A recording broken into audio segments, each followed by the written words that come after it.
بۆچی پێکهێنانی حکوومەت لە کوردستاندا هێندە سەختە؟ واقعیتەوەیە کە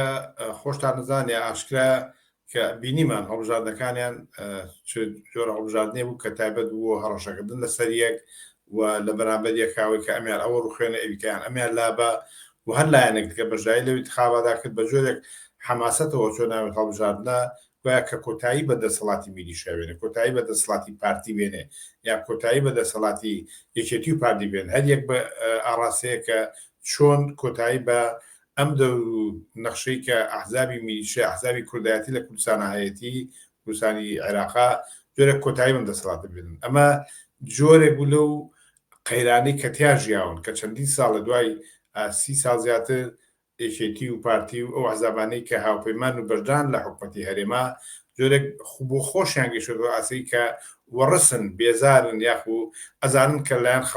خەڵکەوە قبول ناکرێن بەجار لەوەی کە انتخاباتەکەیان بە هەر ئاراستەیە کە ڕۆژ تا حەدێکە توان بڵێم خەڵک بەشداری کرد دەنگیان هێنا، بەڵام ئەوەی کە هەر لە سەرەتاوە لە قەیرانێکی قوڵا بوون لەوەی کە چۆن دوای 30 ساڵ لە ێژاوی سیاسی لە ناسەخانبیری سیاسی لە چەشمیان لەگەڵ بەغدا چشمیان لەگەڵ وڵاتانی دەوروبەر و ئەساسی تر لەوانە بوونی زۆنی زەرد و زۆنی سەوز لەما کاتە هەر لایەنێک پاشکۆبوون بە وڵاتێکی ترەوە لایەک زۆنی زەرد بە تورکیا و زۆنی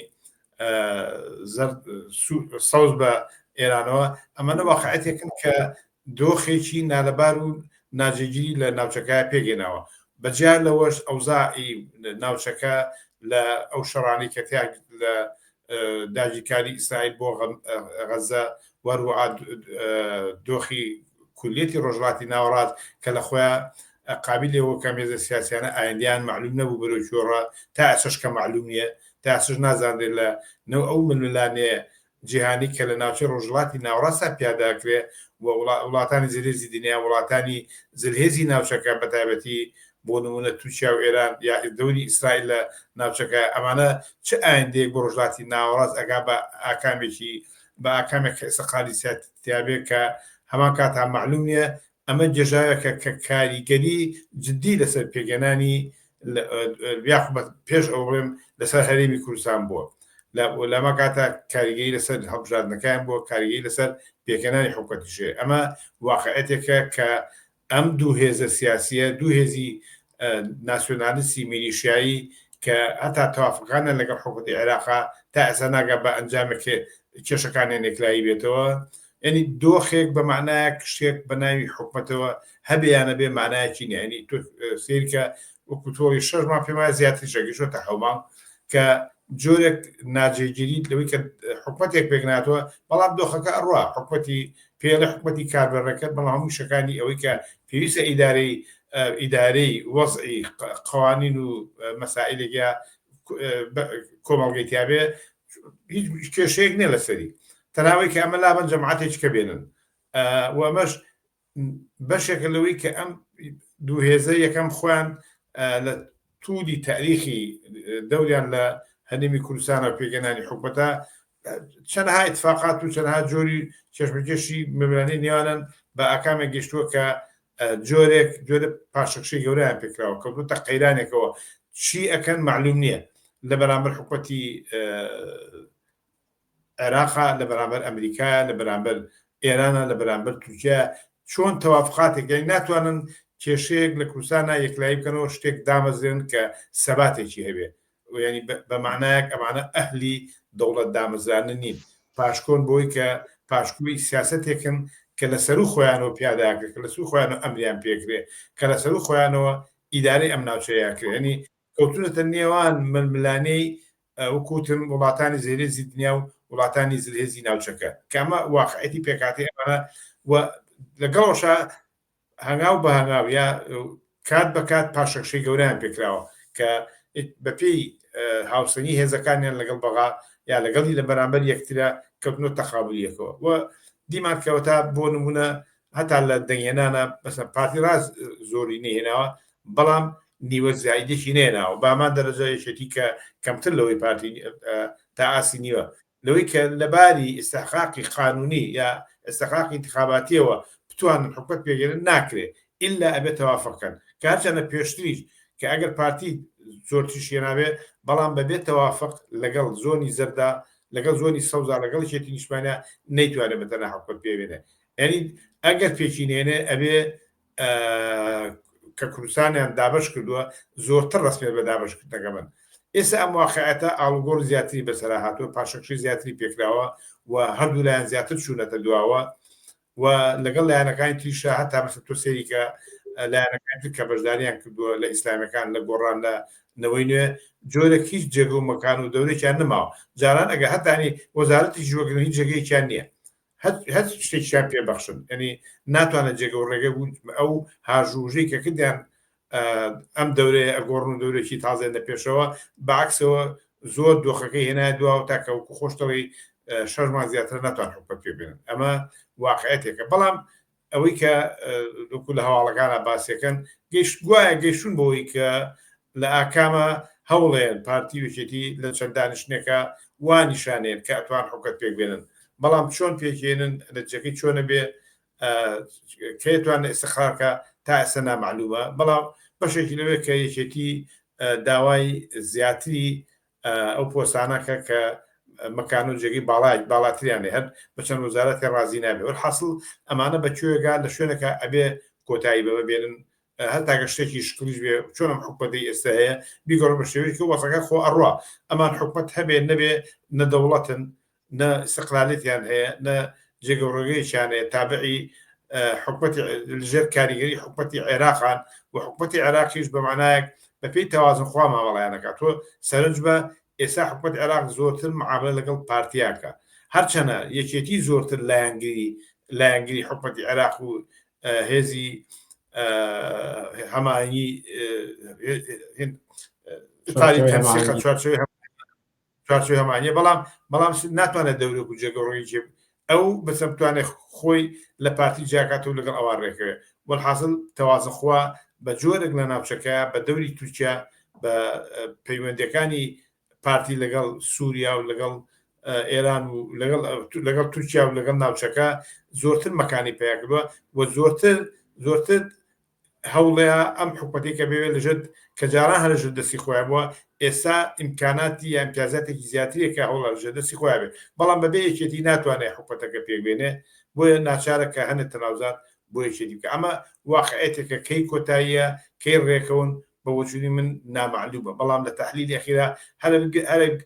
ئەبێ بگەن بۆ ئەنجامی کە حکومەتێک ئێستا هەیە مەسئول بەرزانی سەرۆکایەتێکا و ئیشەکانی خۆیان ڕۆتیناتی خۆیان ئەبەنە پێشەوە یا جێبەجێیەکەن واقعەتێکە جێگە و ڕێگەی خۆی هەیە و ئەگەر حکومەتێکی تازش پێکبێنن بۆچی من شتێکی ئاڵوگۆڕێکی وان ناوێت گەلەوەی کە ناڕزایەتی خەڵک بێزاری خەڵک بەردەوام ببێت لە پێگەنانی حکومەتی تازەشیانە لەسەر ئەگەرەکانی و چۆنەتی پێکهاتی حکوومەتی ئایندە پێم خۆشە بپرسم و بەتابەتی شتێک کە سەرنجڕاکێش بوو قسەکانی شاسوار عەبدولواحید سەرۆکی بزوتنەوەی نوێ بوو کە بانگەوازی بۆ یەکێتی کرد کە پێکەوە حکوومەت پێکبێن و بە هاوکاری ئەحزابەکانی تری دەرچوو لە پەرلەمان و بۆەوەی کە پارتی وەلا بنێ پارتی بخەنە کەنارەوە لە پێکهێنانی حکوومەتە و تێگەرێکێتی جددیە بێتە پێشەوە جا پرسیار ئەوەیە یەکێتی جددی نییە یاخود ئەم ئەگەرە چەندێک ئەکرێ بە ئەگەرێکی بەهێز بۆ پێکهێنانی حکوومەتی ئایندە تەماشای بکەین دوگە سێری بکەی ئەزانم شاسوار عەبدولواحید وەکوونەوەی نوێ بانگوازێکی کرد هەتا لە کەناڵەکانی خۆیەوە یا لە کۆڕێکا بوو کە داوای کرد کە ئەم ئامادەیە ئەم 15 کورسەی خۆی تەسلیم بە یەکێتی بکە و یەکێتی بەکاری بێنێ بۆی کە حکومەت پێک بێنن و بڵێن ئەگاتە حدێکە لەگەڵیشە هێزەکانی کەس کۆکەنەوە و لە سا پەنجاوێکەکە بۆ پێگەنانی حکومەت ئامادەکەن ئەمە پێشنیارێکە کردوێتی بەڵام پێشنیارەکە خۆی زۆر نالۆژیکە زۆر نامەنتەقیە پرسیینێکی تەڵێبێکی نامەنتەقی و نامەعلومە بەشێکەوەیە کە شاسوار بەدەست ئەم 15 کورسی و گیری خواردۆ نازانێت چی پێ بکە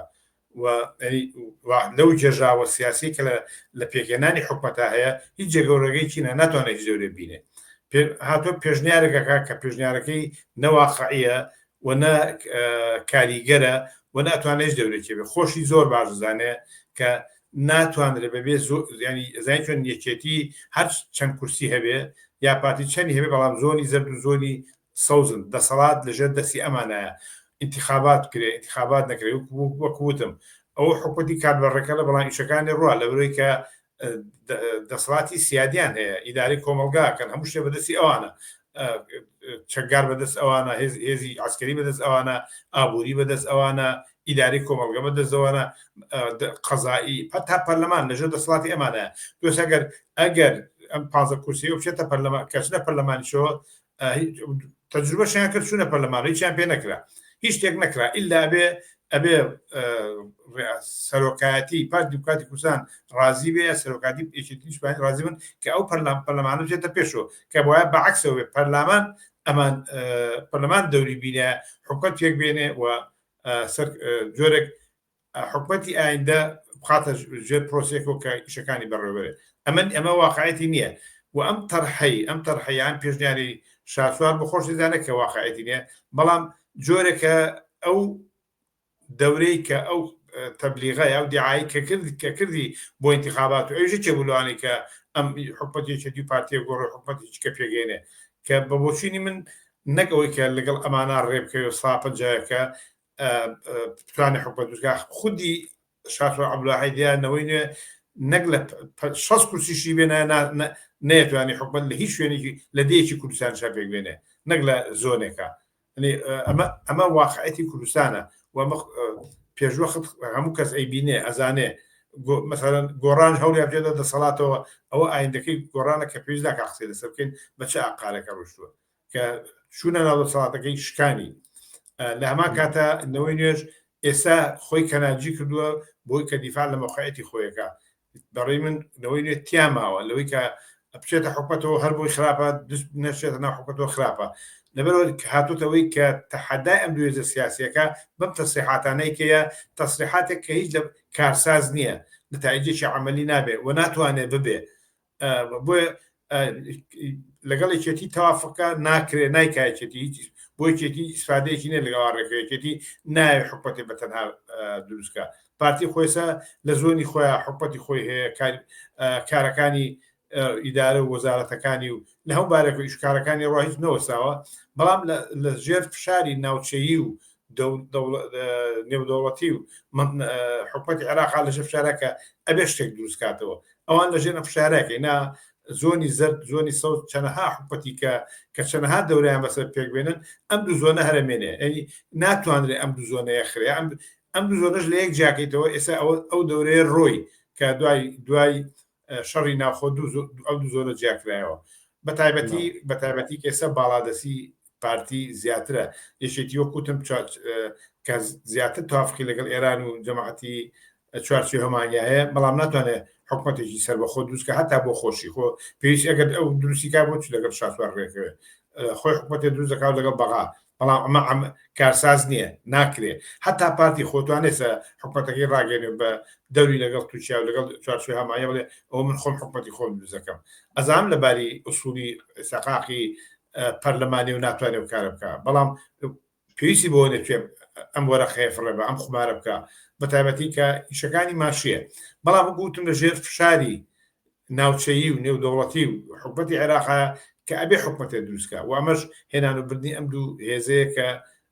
پێم وایە لە شوێنەکە دروستەکە لەبەرەوە محاولەکانی شاسوار عەبدوڵاهی غەیری کارێکی یاریکردنێ بە یاریکردێکی نازانم نایی بنێم حەز ناکەم بنێم بڵێ کە یاریەکە لە بۆ شاییە لە بازنەیە کاسوورەوە کە خۆشی نازانێت بەرەوەی نەخۆیە زانێ و نەهێزەکەی نە ئەو جەمعێکی ئەو ڕێکخراوە کە هەیەی ئەزانە بەرەوەی بڕە ئەمان حکومەت پێک بێنن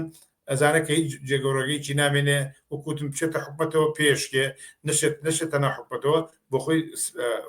وەکو هێزێکی سەرگەردانەمێتەوە تا کۆگاتەوە انتخاباتێکی کە انتخابات کردوتم لە سا 60 بێنێ ناتوانێت حکومەت پێک بێنێ دوا پرسیارم زۆر بە کورتی ئەگەر قسەیەکتان هەبێت لەسەر ئەوەی کە جەماوەری خەڵکی چ چاوەڕوانێکیان لە حکوومەتی ئایندە هەبێت هەر حکومەتە ئەگەر تەوقعانە یا ئەو پێشهاتانەی کە زوو پێشتر حکومت ئەم چەند ساڵی پێشووترا ئەم حکومەتە کارەسات بووە چ مەسەلەن گوزەرانی خەڵک نائارام بووە و دۆخێکی باشی نەبوو کوردستانی عێراق یا بڵێن حکومەتی هەرێم لە بەرامبەر خەڵکە و خەڵی ئەترازاتی بووە هەرچەند لە کاتی انتخاباتەکانە جۆرێک سەرنجی خەڵکی ڕاکێشاوە من پێم وایە ئەم دەورەیە باش نەک باشتر نابێت لە دەورانەکانی پێشوو لە زۆر بارەوە لەباری گوزەرانی خەڵکەوە لەباری ئاسوودەیەوە لەباری ئاڵگۆڕێکە لە ناوچەکەیە هەیە کە بەرەو کوێڕوا خودی حکومەتی هەرێم ناتوانێت نمونەیەکی باشتر ئەو حکومەتی کە پێگێت پێگە یا پێگنێت خودی یەکێتی پارتی ناتوان نمونەیەکی باش بن لەوەی کە دۆخێکی ئارام بۆ خەڵکی کوردستان فراهم بێنن دۆخێکی ئاسوودە و معیشەتێکی باش بۆ خەڵکی کرێکار و زەحمەکێ فراهم بکەن ئەمە واقعەتێکە حکومەتێکە کە بە معنای شعبیەکەی بە معنایی کە خەڵک بەکارێنێ حکومەتێکە تاڵانچیە لە هەمان مەسەڵەن بازرگانی ئەنواع بازرگانی مامەڵاکە بە سیاسەتی کردو بە بازرگانی بۆ دەستکەوتی دوو حزبی سیاسی یەکێتی پارتی ئەنی واقعەتی ئەم دوو هێزە سیاسیە لە 30 ساڵی زیاتر ڕابردووە چۆن بووە تا بێ بەرەو خراپتر بووە لە بەرامبەر خەڵکە و ئەمەش مێژوویەکە کەی کۆتاییە چۆن کۆتاییە ئەکەوێتە سەرەوەی کە خەڵک ئامادەیی چییە چۆن نتوانێت ئەڵتەرنەتیڤێ لە بەرامبەر ئەمانەیە کە حکومەتێکە خەڵک خۆی پێکی بێنێ خۆی ئامادە بێ و خۆی ئیداری خۆی بکە و حکومەتێک کە حکومەتێکی سەر و خەڵکی نەبێ بە دەور و ئیرادی خەڵک پێوێ ئەتوانێت ئاڵوگۆڕ بکە ئەمە وابێ ئاڕاستەی خەڵک بەرەو بڕۆ کە گۆشەگیرکردنی ئەم دوو جۆرە دەسەڵاتە بێ کۆتاییهێنان بە هێزی میلیشیا بێ کۆتاییهێنا بێ بە هەر دەسەڵاتێکە لە سەر و خەڵکی و ئیرادی خەڵکیەوەیە گۆشەگیری بۆ خەڵک دروستەکە لە بۆ دەور دەخالێت لە دەسەڵاتی سیاسیە لە بەرامبەر ئەم واقعەتە خەڵک بێ هەوڵی ڕێخستی خۆی با بۆ ئەوە وەمەش بە پێگەێنانی ئەڵتەرنەتیڤێک کە حاکمیەتی خەڵک بسۆگەکە دەور و دەخاڵەتی خەڵک لە دەسەڵاتی سیاسیە بسۆگەکە کە چەندین ساڵە ئەم دوو حیزبە سیاسیە ئەحزابی کوردایەتی بەگشتی حتا ئەگەر گۆڕانیش بەهاتە شاسواریش باتە پێکهاتەی ئایدۆلۆجی و سیاسی و